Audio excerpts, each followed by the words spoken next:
New ইয়র্কে ব্যস্ত সময় পার করছেন প্রধান উপদেষ্টা অধ্যাপক মোহাম্মদ ইউনূস। সোমবার মার্কিন বিশেষ দূত সার্জিও গোরের সঙ্গে বৈঠকে তিনি জানান, ফেব্রুয়ারিতে অবাধ ও সুষ্ঠু নির্বাচন আয়োজনের প্রস্তুতি চলছে। স্থানীয় সময় মঙ্গলবার সাধারণ পরিষদের অধিবেশনে যোগ দেবেন তিনি। এছাড়া বিশ্ব ব্যাংক প্রধান ও WTO মহাপরিচালকদের সঙ্গে বৈঠক করবেন। আর সন্ধ্যায় যোগ দেবেন প্রেসিডেন্ট ট্রাম্পের দেয়া সংবর্ধনায়।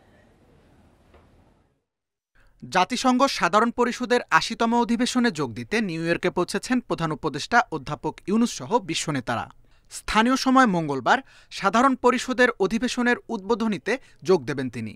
আর শুক্রবার বিশ্ব দরবারে তুলে ধরবেন বাংলাদেশ ও তার সরকারের অবস্থান এবং কর্মকৌশল। স্থানীয় সময় সকালে বিশ্ব বাণিজ্য সংস্থার মহাপরিচালকের সঙ্গে বৈঠক করবেন প্রধান উপদেষ্টা। আর সকাল 11টায় বিশ্বব্যাংকের প্রেসিডেন্টের সঙ্গে বৈঠকের কথা রয়েছে। এছাড়া নেদারল্যান্ডসের রানী ম্যাক্সিমার সঙ্গেও বৈঠক করবেন তিনি। বিকেলে যোগ দেবেন সোশ্যাল ইনোভেশন নিয়ে বৈঠকে। এর আগে সোমবার প্রধান উপদেষ্টার সঙ্গে বৈঠক করেন মার্কিন দক্ষিণ ও মধ্য এশিয়া বিষয়ক বিশেষ দূত সার্জিও গোর। ফেব্রুয়ারিতে একটি অবাধ, সুষ্ঠু ও শান্তিপূর্ণ নির্বাচন আয়োজনে কাজ করছে সরকার, জানান অধ্যাপক ইউনূস। আর রোহিঙ্গাদের জন্য সহায়তা অব্যাহত রাখার আশ্বাস দেয় যুক্তরাষ্ট্র। সোশ্যাল বিজনেস বিষয়ক এক আলোচনায় যোগ দিয়ে এ বিষয়ে আন্তর্জাতিক সহায়তা বাড়ানোর আহ্বান জানান অধ্যাপক ইউনূস। এছাড়া তার সঙ্গে সাক্ষাৎ করেন বেলজিয়ামের রানী ম্যাথিল্ড, ব্রিটেনের সাবেক প্রধানমন্ত্রী গর্ডন ব্রাউন এবং IMF-এর প্রধান ক্রিস্টালিনা জর্জিয়েভা। এছাড়াও নিউ ইয়র্কে বন্দুক হামলায় নিহত বাংলাদেশি বংশোদ্ভূত মার্কিন পুলিশ কর্মকর্তা দিদারুল ইসলামের পরিবারের সঙ্গে সাক্ষাৎ করেন তিনি। Tanvir Ahmed, independent news, Dhaka. July অভ্যুত্থান দমনে চাইনিজ রাইফেল দিয়ে গুলি নির্দেশ দেয়া ডিএমপি কমিশনার হাবিবুর রহমানের ওয়্যারলেস বার্তাটি আন্তর্জাতিক অপরাধ ট্রাইব্যুনালে শোনানো হয়েছে। সাবেক প্রধানমন্ত্রী শেখ হাসিনার বিরুদ্ধে মানবতা বিরোধী অপরাধের মামলায় সাক্ষ্য দিয়েছেন 5 জন। সাক্ষী ডিএমপির ওয়্যারলেস অপারেটর কামরুল ইসলাম জানান, এই অডিও বার্তাটি সেদিন ওয়্যারলেসের মাধ্যমে সব ইউনিটের কাছে পৌঁছে দেন তিনি। গত বছরের 17 জুলাই সকাল 11:30টার দিকে তৎকালীন ডিএমপি কমিশনার গুলি করার নির্দেশ দিয়ে বার্তাটি দেন। এদিকে আশুলিয়ায় 5 মরদেহের সাথে জীবিত একজনকে পোড়ানো সহ 7 জনকে হত্যার মামলায় 4র্থ দিনের সাক্ষ্য গ্রহণ চলছে ট্রাইব্যুনাল 2-এ। এছাড়া উত্তরায় জুলাই অভ্যুত্থানে মানবতা বিরোধী অপরাধের মামলায় সাবেক মেয়র আতিকুল ইসলাম সহ 21 জনের বিরুদ্ধে 22 অক্টোবর তদন্ত প্রতিবেদন দাখিলের নির্দেশ দেওয়া হয়েছে। এসব মামলায় মোট 24 আসামিকে ট্রাইব্যুনালে হাজির করা হয়। ঘেরাও করে আন্দোলনকারীদের বোম মেরে হত্যা করার বর্ণনা শেখ হাসিনা দিয়েছিলেন, সেইটা এবং অন্যান্য বিষয় নিয়ে যে কথোপকথন হয়েছিল এটার অথেন্টিকেশন অর্থাৎ এটার সত্যতা সম্পর্কে উনি পরীক্ষাগারে পরীক্ষা করে রিপোর্ট দিয়েছেন যে দুজনের বক্তব্য অর্থাৎ শেখ হাসিনা যে কথা বলেছেন এবং হাসানুল হক উনি যে কথা বলেছেন সেগুলা তাদের যে প্রামাণ্য ভয়েস তার সাথে মেল। এ নিয়ে বিস্তারিত জানাতে ট্রাইব্যুনাল চত্বর থেকে আমাদের সাথে যোগ দিচ্ছেন সহকর্মী জাহিদুল বাশার। বাশার, আজকে তো 5 জনের সাক্ষ্য দেওয়ার কথা আছে, এখন পর্যন্ত কয়জন সাক্ষ্য দিয়েছেন? এবং কিছুক্ষণ আগে ট্রাইব্যুনাল চত্বরে প্রসিকিউটর মিজানুর ইসলাম ব্রিফ করেছিলেন, তিনি তার ব্রিফিংয়ে কি জানিয়েছেন আমাদের জানাবেন বিস্তারিত। দেখুন, আজকে মোট 5 জন, তার মধ্যে 2 জন শেখ হাসিনার বিরুদ্ধে যে মানবতা বিরোধী অপরাধের মামলা সেই মামলায় সাক্ষ্য দিয়েছেন। এবং আজকের যে 5 জন এরা সবাই কিন্তু অফিসিয়াল সাক্ষী বলা যায়, কারণ যিনি প্রথমে দিয়েছেন তিনি হচ্ছেন সিআইডির একজন এক্সপার্ট এবং আরেকজন হচ্ছে ওয়্যারলেস যেই বার্তা প্রেরক যিনি বা ওয়্যারলেস অপারেটর ডিএমপির একজন পুলিশ সদস্য, অর্থাৎ 2 পুলিশ সদস্য তারা সাক্ষ্য দিয়েছেন। আজকে চিফ যেই ট্রাইব্যুনালের পক্ষ থেকে যে ব্রিফিং করা হয়েছে সেখানে মূলত এই সাক্ষীরা কি বলেছেন সেগুলোই, যেহেতু আদালতের ভেতরে কোনো কিছু রেকর্ড করা যায় না, সেটি অ্যালাউ করা হয়নি, সুতরাং বাইরে এসে তারা সেই ব্যাখ্যা দেন। আজকে দেখুন, খুবই গুরুত্বপূর্ণ বিষয় এসছে শেখ হাসিনার বিরুদ্ধে যে অভিযোগ এবং তার যে ফোনালাপ যেটি পাওয়া গিয়েছিল, যে এরই মধ্যে বিভিন্ন খবরে এবং সামাজিক মাধ্যমে এটি ভাইরাল হয়েছে, তিনি তাপসের সাথে এবং ঢাকা বিশ্ববিদ্যালয়ের সাবেক যেই ভাইস চ্যান্সেলরের সাথে যে কথোপকথন করেছেন তার বক্তব্য পাওয়া গেছে যে তিনি লেথাল উইপেন ব্যবহারের কথা বলেছেন, হেলিকপ্টার থেকে বোমার কথাও তার হাসানুল হক ইনুর সাথে যে বক্তব্য এসছে সেটি শোনা গেছে, কিন্তু সেটি মাঠ পর্যায়ে কিভাবে বাস্তবায়ন করা হয়েছিল সেটির আজকে পুরোপুরি বর্ণনা এসছে। কিন্তু সাবেক ডিএমপি কমিশনার হাবিবুর রহমান যে ওয়্যারলেস বার্তাটি দিয়ে তিনি গুলির নির্দেশনা দিয়েছিলেন, ডিএমপির সকল ইউনিট সেই সময় আন্দোলনের দমনের বিভিন্ন জায়গায় যারা কাজ করছিল পুলিশের বিভিন্ন সদস্যরা তাদেরকে, সেই বার্তাটি যিনি সেদিন পৌঁছে দিয়েছিলেন 17 জুলাই ওয়্যারলেস অপারেটর কামরুল ইসলাম, পুলিশের একজন এএসআই, তিনি কিছুক্ষণ আগে এই ট্রাইব্যুনালে সাক্ষ্য দিয়েছেন। তিনি বলেছেন 17 জুলাই 11:30টার দিকে ডিএমপি কমিশনার, যার সাংকেতিক কল সাইন সেটি হচ্ছে ভিক্টর মাইক 1, তিনি অর্থাৎ ডিএমপি কমিশনার হাবিবুর রহমান তিনি বলেছেন যে সব ইউনিটকে জানমাল রক্ষা, সরকারি সম্পত্তি রক্ষায় লিলিং পজিশন, যেটি হাঁটু গেড়ে কোমরের নিচে গুলি করার নির্দেশনা দিয়েছেন। তিনি বলেছেন সর্বোচ্চ বল প্রয়োগ করতে হবে। তিনি ওই ওয়্যারলেস মেসেজ যেটি আদালতে শোনানো হয়েছে, আমরা সেটি শুনেছি, তিনি সেখানে বলেছেন যে কোনোভাবে শতভাগ গুলির নির্দেশনা দেওয়া হচ্ছে, সেই বিষয়গুলো তিনি বলেছেন। এবং সাক্ষী কামরুল ইসলাম তিনি এটি নিশ্চিত করেছেন যে এই অডিও বার্তাটি বা এই ওয়্যারলেস মেসেজটি সেদিন তিনি যেহেতু ওয়্যারলেস অপারেটর ছিলেন, তিনি সব বা বিভাগকে বা সব ইউনিটকে পৌঁছে দিয়েছিলেন। এটি হচ্ছে 17 জুলাই। এই প্রশ্নটি আমি করেছিলাম ডিএমপি, দুঃখিত, এখানে প্রসিকিউশনের যারা ব্রিফিং করেছেন বা আদালতের ভিতরে প্রসিকিউটর যারা ছিলেন তাদেরকে, যে তিনি সরকারি জানমাল রক্ষায় গুলির নির্দেশনা দিয়েছেন, তিনি বলছেন কোমরের নিচে, সেই বিষয়টিকে তারা কিভাবে ব্যাখ্যা করছেন। তিনি বলেছেন যে 17 জুলাই এই ধরনের কোনো পরিস্থিতিই তৈরি হয়নি যে সরাসরি গুলি করতে হবে, এবং তিনি সেখানে আরেকটি শব্দ বলেছেন যে সর্বোচ্চ বল প্রয়োগ। এই সর্বোচ্চ বল প্রয়োগ বলতে শুধুমাত্র কোমরের নিচে গুলি না, যা যা করা দরকার সব করতে তিনি বলেছেন, সেই ব্যাখ্যাটি তারা কিন্তু এখানে দিয়েছেন।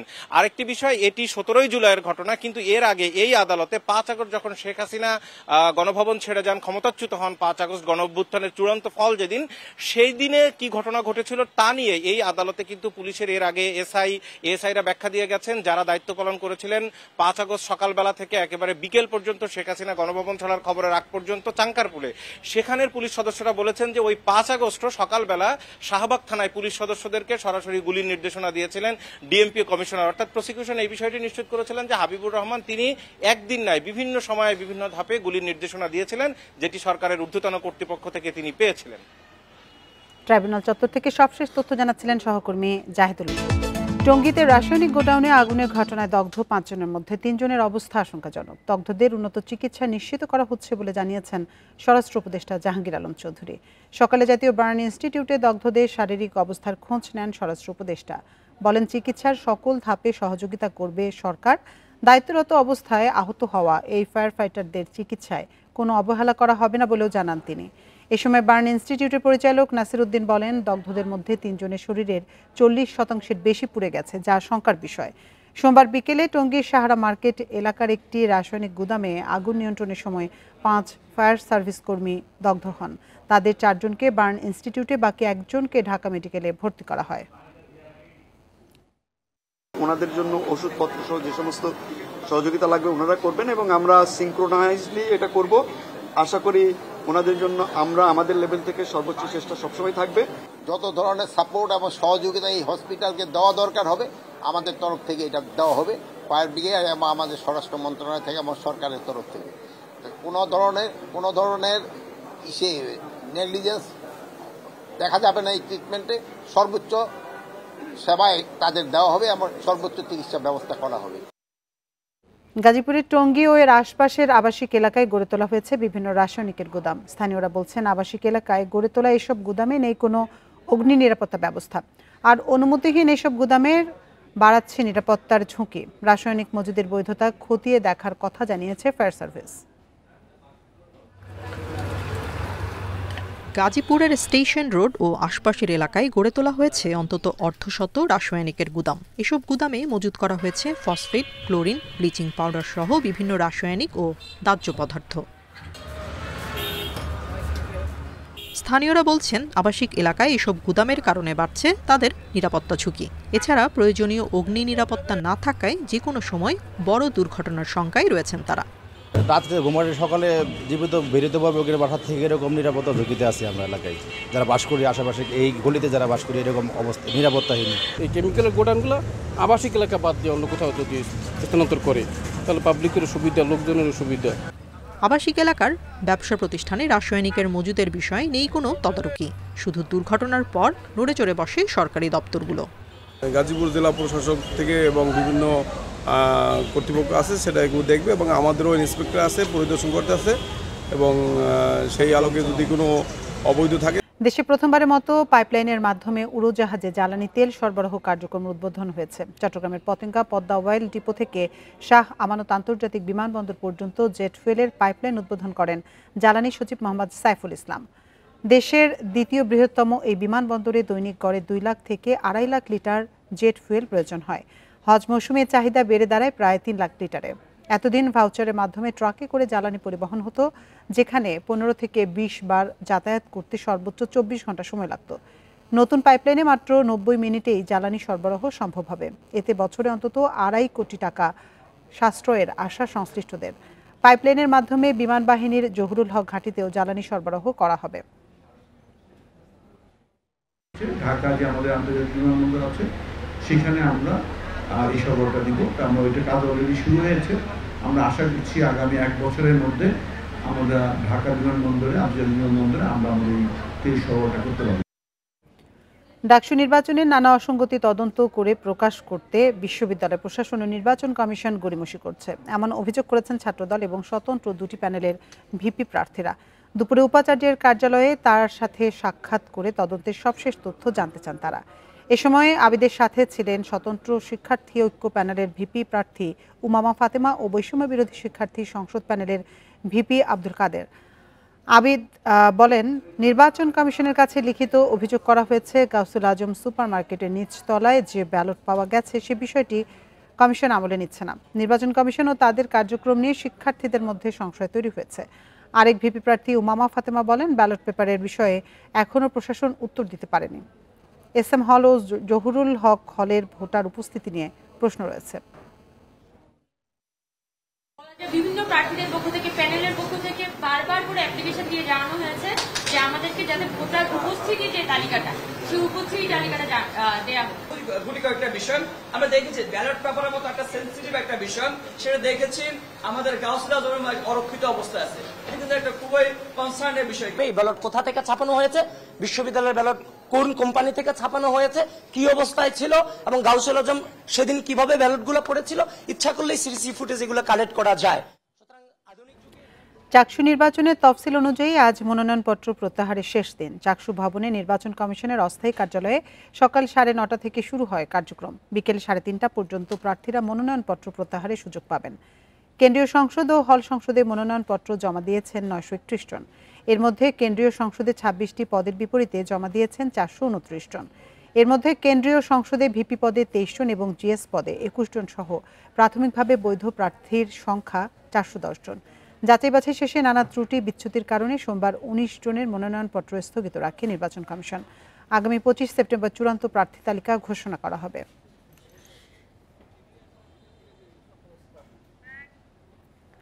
রাজশাহী বিশ্ববিদ্যালয়ে পোষ্য কোটা পুনর্বহাল ও শিক্ষকদের লাঞ্ছিত করার ঘটনায় জড়িতদের শাস্তির দাবিতে তৃতীয় দিনের মতো শাটডাউন কর্মসূচি পালন করছেন বিশ্ববিদ্যালয়ের শিক্ষক, কর্মকর্তা ও কর্মচারীরা। সকাল 9টা থেকে প্রশাসনিক ভবনের পাশে অবস্থান নেন আন্দোলনকারীরা। উপাচার্যকে লাঞ্ছিত করার ঘটনায় জড়িতদের বিচার এবং পোষ্য কোটা স্থগিতের আদেশ প্রত্যাহার না করা পর্যন্ত কর্মসূচি অব্যাহত থাকবে বলে জানান তারা। এদিকে শিক্ষক, কর্মকর্তা, কর্মচারীদের আন্দোলনের জেরে 3 দিন ধরে বন্ধ একাডেমিক ও প্রশাসনিক কার্যক্রম। এর আগে শনিবার পোষ্য কোটা বাতিলের দাবিতে রাজশাহী বিশ্ববিদ্যালয়ে দিনভর অনশন, ধস্তাধস্তি আর উপাচার্য সহ বেশ কয়েকজন শিক্ষককে অবরুদ্ধ রাখার ঘটনা ঘটে। পরে পোষ্য কোটায় ভর্তি কার্যক্রম স্থগিতের ঘোষণা দেয় কর্তৃপক্ষ। ছাত্র নামধারী কতিপয় সন্ত্রাসী দ্বারা আমাদের শিক্ষক আক্রান্ত হয়েছে। সারা দেশ এটা নিয়ে মর্মাহত, আমরাও মর্মাহত।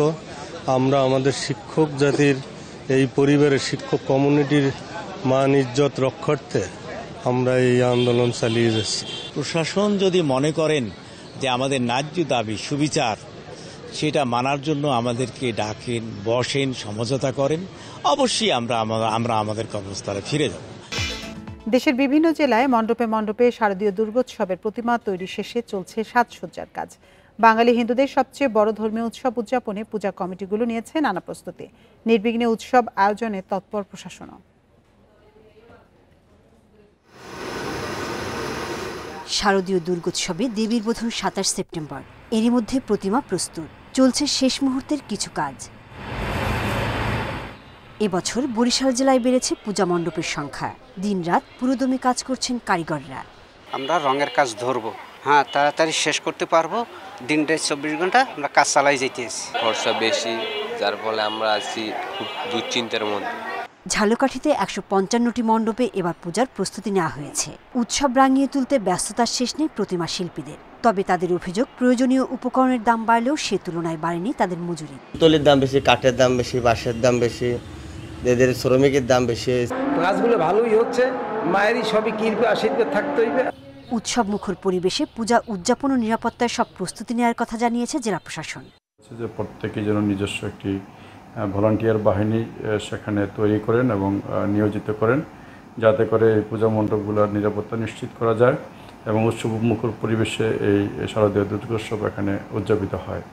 এবছর পটুয়াখালীর 188টি মন্দিরে দুর্গাপূজার আয়োজন করা হয়েছে। এগিয়ে চলছে লাইটিং ও প্যান্ডেল সাজানোর কাজ। এবছর আমরা অপেক্ষায় থাকি কবে দুর্গাপূজা আসবে আর কবে বানাবো, প্রতিমা তার অপেক্ষায় থাকি আমরা। কলাপাড়ার 14টির মধ্যে অধিকাংশ মণ্ডপে প্রতিমা তৈরির কাজ প্রায় শেষ। বসছে রং তুলির শেষ আঁচড়। এরপর ঢাকের বাদ্যে উৎসবে মেতে ওঠার অপেক্ষা। সোহেলি জাহান, ইন্ডিপেন্ডেন্ট নিউজ। এ নিয়ে আরো জানাতে বরিশাল থেকে আমাদের সাথে যোগ দিচ্ছেন সহকর্মী আলামিন। আলামিন, বরিশালে দুর্গাপূজা উদযাপনে কতগুলো মণ্ডপ তৈরি করা হয়েছে এবং শেষ মুহূর্তের প্রস্তুতি কেমন দেখছেন?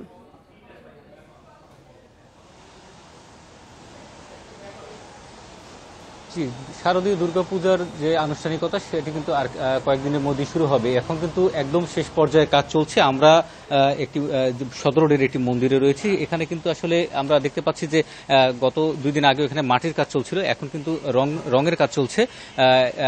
এখানে যারা মৃৎশিল্পীরা রয়েছে তারা কিন্তু এই মাটির কাজ শেষ করেছেন। এখন কিন্তু শেষ সময়ে কিন্তু সৌন্দর্য বর্ধন থেকে শুরু করে যে রঙের যে কাজগুলো রয়েছে সেগুলো কিন্তু করা হচ্ছে এবং দিনরাত 24 ঘন্টায় কিন্তু তারা এই কাজের সাথে জড়িত রয়েছে। আমরা রাতের বেলায় কিন্তু তারা কাজ করছেন এবং এখানকার যারা মন্দির কমিটি রয়েছে তারা আমাদেরকে জানিয়েছে যে দুর্গাপূজা সুষ্ঠুভাবে অনুষ্ঠানের লক্ষ্যে তারা কিন্তু ইতিমধ্যে তাদের সকল প্রস্তুতি সম্পন্ন করেছেন এবং সাজসজ্জার যে বিষয়টি রয়েছে, রাস্তার সামনে যে সাজসজ্জাটি রয়েছে সেগুলো কিন্তু তারা ইতিমধ্যে সম্পন্ন করেছেন। এর পাশাপাশি যে প্যান্ডেল করা এবং সামনে যে গেট করা সেই গেটের কাজও কিন্তু ইতিমধ্যে শেষ হয়েছে। এখন শেষ পর্যায়ে যে প্রতিমাগুলো রয়েছে সেখানে কিন্তু আসলে রঙের কাজ করা হচ্ছে এবং সেই রঙের কাজ শেষ করার পরে কিন্তু আসলে পুজোর যে আনুষ্ঠানিকতা সেটি কিন্তু শুরু হবে। এবছর বরিশাল মহানগরীতে 47টি পূজা মণ্ডপে দুর্গাপূজা অনুষ্ঠিত হবে এবং বরিশাল জেলায় 640টি পূজা মণ্ডপে দুর্গাপূজার আয়োজন করা হয়েছে এবং এরই মধ্যে কিন্তু বরিশালের জেলা প্রশাসন, পুলিশ প্রশাসন থেকে শুরু করে সব ক্ষেত্রে কিন্তু আসলে তারা কিন্তু পূজা উদযাপন পরিষদে যারা রয়েছে তাদেরকে নিয়ে সভা করেছেন এবং তারা কিন্তু তাদেরকে আশ্বস্ত করেছেন যে সুষ্ঠু এবং শান্তিপূর্ণভাবে যে পূজা উদযাপন করা যায় সেই বিষয় এবং প্রত্যেকটি মণ্ডপে কিন্তু আসলে 8 জন করে আনসার বাহিনীর সদস্যরা থাকবেন, পাশাপাশি পুলিশ বাহিনীর সদস্যরা থাকবে এবং আইন শৃঙ্খলার অন্যান্য যে বাহিনীর সদস্যরা রয়েছেন তারা কিন্তু দায়িত্ব পালন করবেন। তো এই ছিল আমার কাছে বরিশাল থেকে। বরিশাল থেকে দুর্গাপূজা আয়োজনের সবশেষ তথ্য জানাচ্ছিলেন আমাদের সহকর্মী আলামিন। মার্কিন ডলারের দর স্থিতিশীল রাখতে বাণিজ্যিক ব্যাংকগুলো থেকে নিলামে আরও ডলার কিনেছে বাংলাদেশ ব্যাংক। সোমবার 121 টাকা 75 পয়সা দরে 129.50 মিলিয়ন ডলার কিনেছে কেন্দ্রীয় ব্যাংক। জুলাই থেকে এ পর্যন্ত নিলামে 1.88 বিলিয়ন ডলার কিনল বাংলাদেশ ব্যাংক। এর আগে 121 টাকা 75 পয়সা দরে 353 মিলিয়ন ডলার কিনেছিল। বর্তমানে নিলামের মাধ্যমে বাণিজ্যিক ব্যাংক থেকে কেন্দ্রীয় ব্যাংকের ডলার কেনায় রেমিট্যান্স প্রেরক ও রপ্তানিকারকরা সুবিধা পাচ্ছেন। অন্যদিকে ডলার কেনার মাধ্যমে কেন্দ্রীয় ব্যাংক রিজার্ভও বাড়াচ্ছে।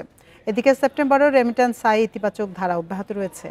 21 দিনে 2 বিলিয়ন ডলারের বেশি রেমিট্যান্স এসেছে। এর ধারা অব্যাহত থাকলে চলতি মাসের রেমিট্যান্স 3 বিলিয়ন ডলার ছাড়িয়ে যেতে পারে। মানিকগঞ্জ সদরে 2 শিশু সন্তান সহ মায়ের মরদেহ উদ্ধার করেছে পুলিশ। দুপুরে সদরের বানদুতিয়া এলাকায় মরদেহগুলো উদ্ধার করা হয়। এ নিয়ে বিস্তারিত জানাতে মানিকগঞ্জ থেকে আমাদের সাথে যোগ দিচ্ছেন সহকর্মী মঞ্জুর রহমান। মঞ্জুর, 3 জনের মরদেহ উদ্ধারের বিষয়ে সবশেষ কি তথ্য আপনার কাছে আছে এবং মরদেহগুলো এই মুহূর্তে কোথায় রাখা হয়েছে?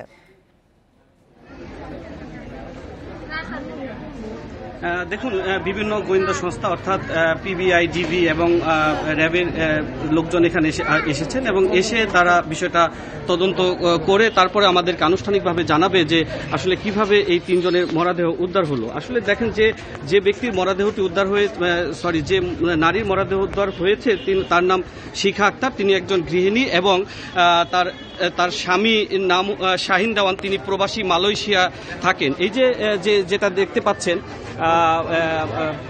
কবি মহিদুর রহমান রোড অর্থাৎ বান্দুটি এলাকা, এই দোতলা যে বাসাটা যে দেখতে পাচ্ছেন, এখানেই মূলত লাশটি উপরে পড়ে আছে। আমরা উপরে গিয়েছিলাম, আমরা যেটা দেখেছি যে নারী এবং তার শিশুর মরদেহ, 2 শিশুর মরদেহ ফ্লোরে পড়ে আছে এবং মায়ের মরদেহ পড়ে আছে খাটের উপরে এবং সবাই কাত হয়ে ওখানে পড়ে আছেন। ধারণা করা হচ্ছে যে এই মহিলা তার সন্তানদেরকে মেরে এবং নিজে আত্মহত্যা করেছেন এবং কি কারণে তারা আত্মহত্যা করেছেন সেই বিষয়টি এখনো আমরা জানতে পারিনি, সেটি পুলিশ আনুষ্ঠানিকভাবে জানাবে। আর যে বিষয়টি এখানে বাড়িওয়ালার সাথে আমরা কথা বলে যেটা জানতে গত চলতি মাসের 15 তারিখে এই ভাড়াটিয়া নতুন হিসেবে তারা এই বাসায় এসেছেন।